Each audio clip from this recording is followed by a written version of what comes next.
sering pergi ke tempat yang rame ya. Dan selalu menjaga jarak. Setelah pergi kita harus mandi dan ganti baju ya teman-teman. Dadah, aku mandi dulu.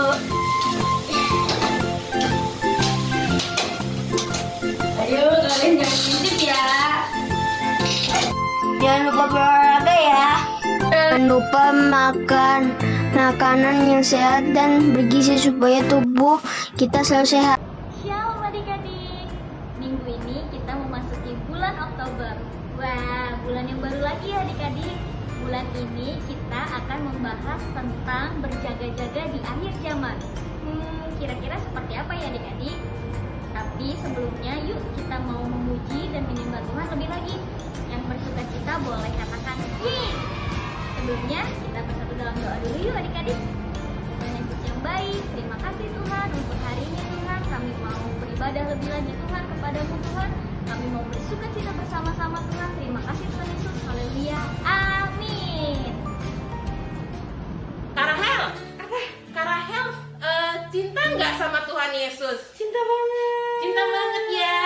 Adik-adik, kita semua cinta ya sama Tuhan Yesus. Pastinya. Ya. Tapi adik-adik harus tahu kalau Tuhan Yesus itu lebih cinta lagi sama adik-adik. Wow, Jadi dahsyat. kita harus semangat hari ini ya. Yes. Memuji Tuhan ya.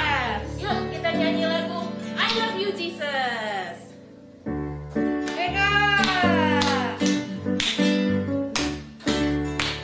Ikutin gerakannya ya. I love you Jesus, deep down in my heart. I love you Jesus, deep down in my heart. Think about deep, deep down, down, deep down in my heart. Talk about deep, deep down, down, deep down in my heart. Sekali lagi.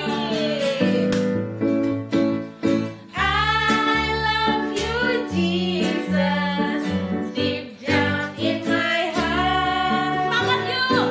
I love you Jesus, deep down in my heart.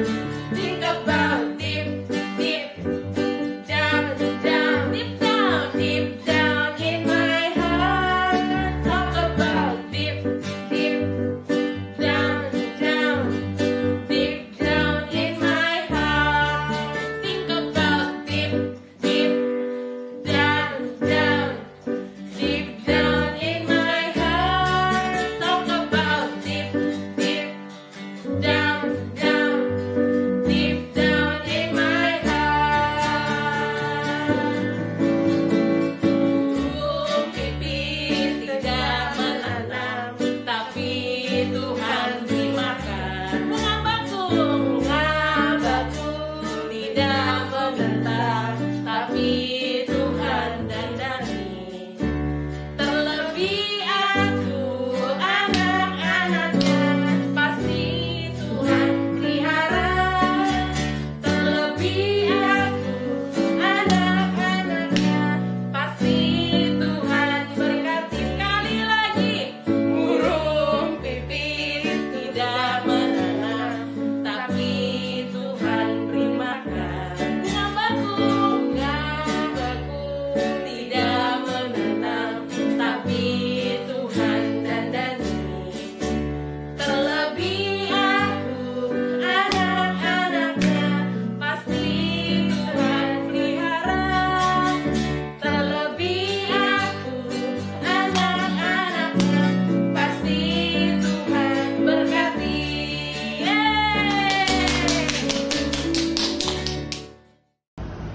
Wah, adik-adik keren banget memuji Tuhannya. Bersemangat. Biar lebih semangat lagi, yuk kita yel-yel dulu adik-adik. Ikutin kakak ya adik-adik. Sukacita, sukacita. Yes, yes, yeay. Woo. Kasih tepuk tangan yang paling meriah buat Tuhan Yesus. Adik-adik boleh silakan duduk dan cari posisi yang paling nyaman. Kita mau sama-sama mendengarkan cerita firman Tuhan adik-adik.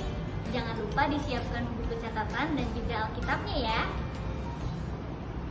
Yuk adik-adik kita siapkan hati kita tenang, kita nggak ngobrol dulu sama mungkin adik atau mama papa, kita tutup mata, kita fokus sama Tuhan. Terima kasih Tuhan, Kau baik.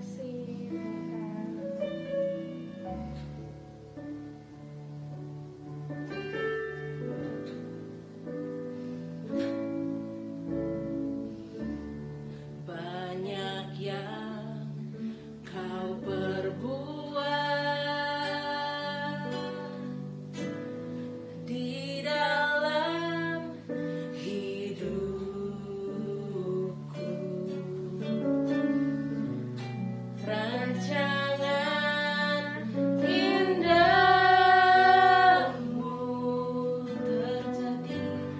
terjadi di hidupku. Bapa yang mengerti segala yang ku perlu.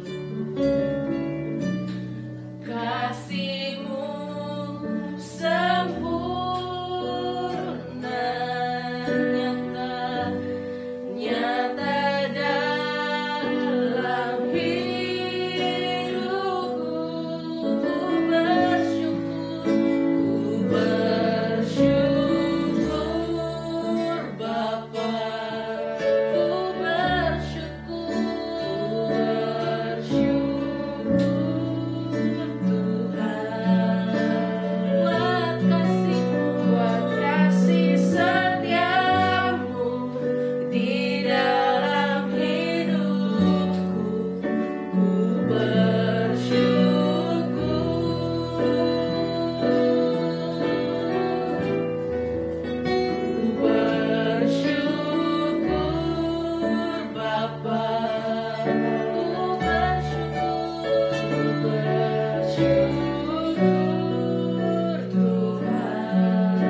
adik-adik, gimana kabarnya? Semoga adik-adik semua tetap sehat-sehat ya. Nah, untuk adik-adik jangan lupa untuk terus di rumah aja. Kalaupun ada keperluan di luar rumah, jangan lupa untuk tetap patuhi protokol kesehatan ya, yaitu memakai masker, menjaga jarak, dan rajin-rajin cuci tangan ya. Oke adik-adik, adik-adik udah pada siap belum untuk dengerin firman Tuhan minggu ini? Kalau udah siap, yuk kita sama-sama lipat tangan, tutup mata sebelum kita masuk ke firman Tuhan. Tuhan Yesus yang baik, terima kasih Tuhan buat kebaikan-Mu Tuhan sepanjang hari ini. Terima kasih buat kesempatan yang Tuhan kasih untuk setiap adik-adik Tuhan untuk bisa mengikuti ibadah pada hari ini. Tuhan, sebentar kami ingin mendengarkan isi hati-Mu, biar Tuhan yang berikan kami hikmat, berikan adik-adik juga sukacita dan hati yang terbuka Tuhan, supaya bisa mendengarkan dan mengerti apa yang menjadi firman-Mu hari ini. Terima kasih ya Tuhan, kami siap untuk mendengarkan firman-Mu hanya di dalam nama Tuhan Yesus yang siap mendengarkan dan melakukan firman Tuhan. Sama-sama katakan amin. Oke adik-adik, jadi adik-adik semua di sini udah pada siap ya buat dengerin firman Tuhan. Sebelumnya coba kakak mau ngetes nih adik-adik. Coba yang udah siap mendengarkan firman Tuhan, yang udah siapin catatan Alkitab sama tulisnya, coba dong angkat Alkitabnya aja. Coba kakak mau lihat. Tuh, wah banyak nih ya yang angkat Alkitabnya. Keren-keren. Alkitabnya jangan cuma diangkat doang, jangan cuma ditaruh doang, tapi kita akan buka nanti ya adik-adik, oke? Oke, kalau gitu kakak kasih tahu dulu nih judul firman Tuhan di minggu ini. Nah, judulnya adalah Zaman yang Baru atau New Age. Nah, mungkin kalau dengar kata-kata age itu adik-adik mungkin pernah nonton film Ice Age. Nah, Ice Age itu kan artinya zaman es ya adik-adik, kehidupan di zaman es. Nah, kalau sekarang kakak mengambil judulnya adalah New Age atau zaman yang baru adik-adik. Nah, adik-adik kalau berbicara zaman yang baru, nah kalau ada suatu hal yang baru pasti dia ada yang lama dan pasti ada akhir dari yang lama itu ya. Nah, berarti kalau ada zaman yang baru, ada zaman yang lama dan ada akhir zaman adik-adik. Barulah menuju ke zaman yang baru.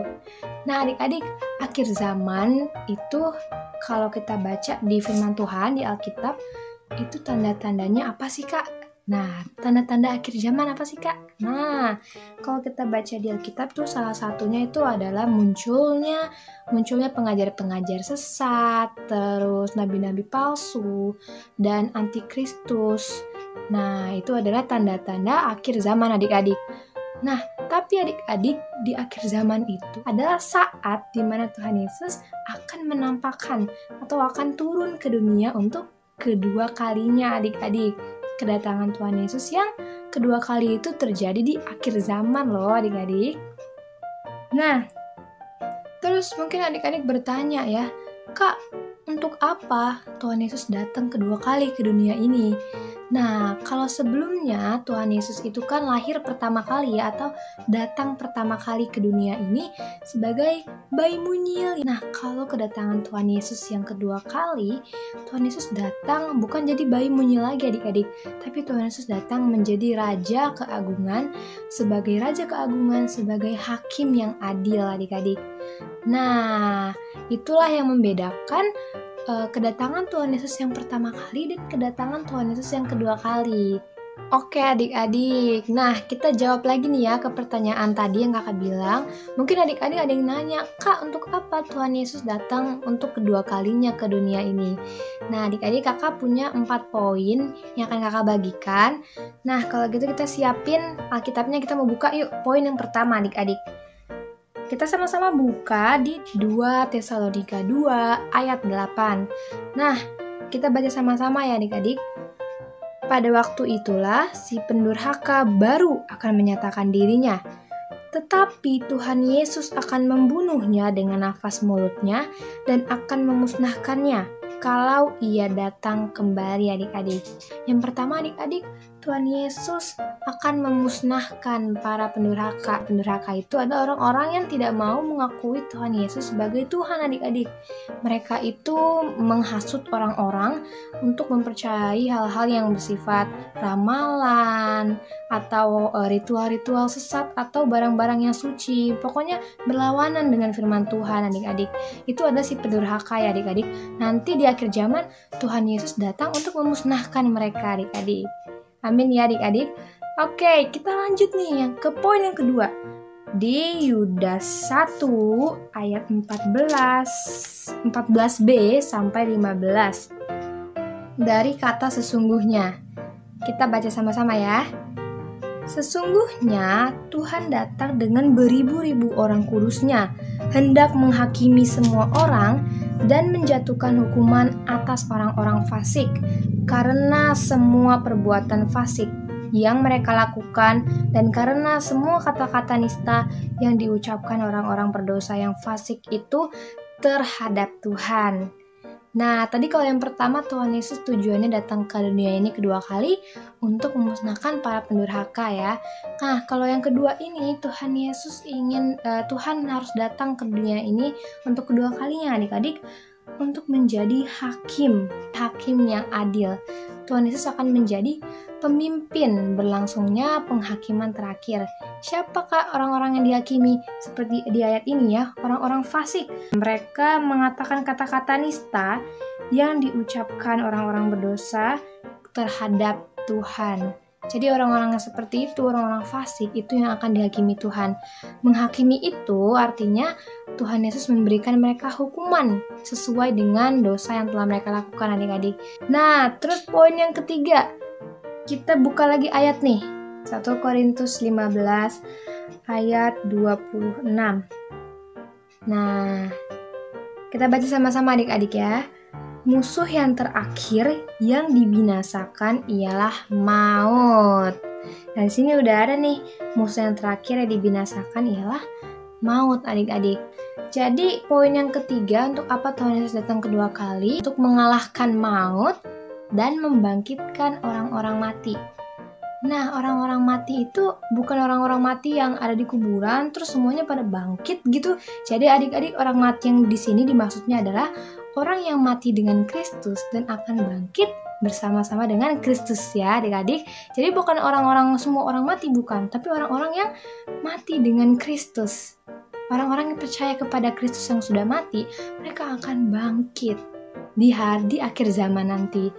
Nah, kalau orang hidup, nah kita baca nih, ini poin keempat ya adik-adik. Kita baca sama-sama di 1 Tesalonika 4 ayat 17. Oke, ayat 17 ya. Kita baca sama-sama adik-adik. Sesudah itu, kita yang hidup, yang masih tinggal, akan diangkat bersama-sama dengan mereka dalam awan menyongsong Tuhan di angkasa. Demikianlah kita akan selama-lamanya bersama-sama dengan Tuhan. Amin adik-adik ya. Orang-orang yang hidup, yang melakukan kehendak Tuhan, yang orang-orang yang benar, itu akan diangkat adik-adik. Kalau orang-orang mati kan dibangkitkan. Kalau orang-orang yang hidup, mereka nggak dibangkitkan dong, kan masih hidup. Nah, makanya mereka diangkat ke surga oleh Tuhan Yesus adik-adik. Nah, adik-adik, di sini tadi kan kakak udah jelasin ya, ada 4 poin ya. Tadi apa aja nih kita ingat lagi nih ya. Yang pertama untuk apa? Memusnahkan para pendurhaka. Yang kedua adalah untuk menjadi hakim yang adil. Yang ketiga adalah untuk mengalahkan maut dan membangkitkan orang-orang mati. Dan yang terakhir adalah untuk mengangkat orang-orang yang benar. Nah, ingat-ingat ya adik-adik. Oke adik-adik, sekarang giliran Kak Audi nih mau nanya ke adik-adik. Di sini adik-adik, siapa yang nanti di akhir zaman ketemu sama Tuhan Yesus pengen diangkat ke surga? Coba angkat tangannya di rumah. Wah, ini mah kalau ditanya ya siapa yang mau masuk surga, semua orang di dunia ini pasti mau yang masuk surga adik-adik. Nah, tapi adik-adik, yang boleh atau yang bisa masuk surga atau kerajaan Allah adalah orang-orang yang benar adik-adik, yang hidupnya senantiasa berjaga-jaga. Coba yuk kita sama-sama buka ayat lagi.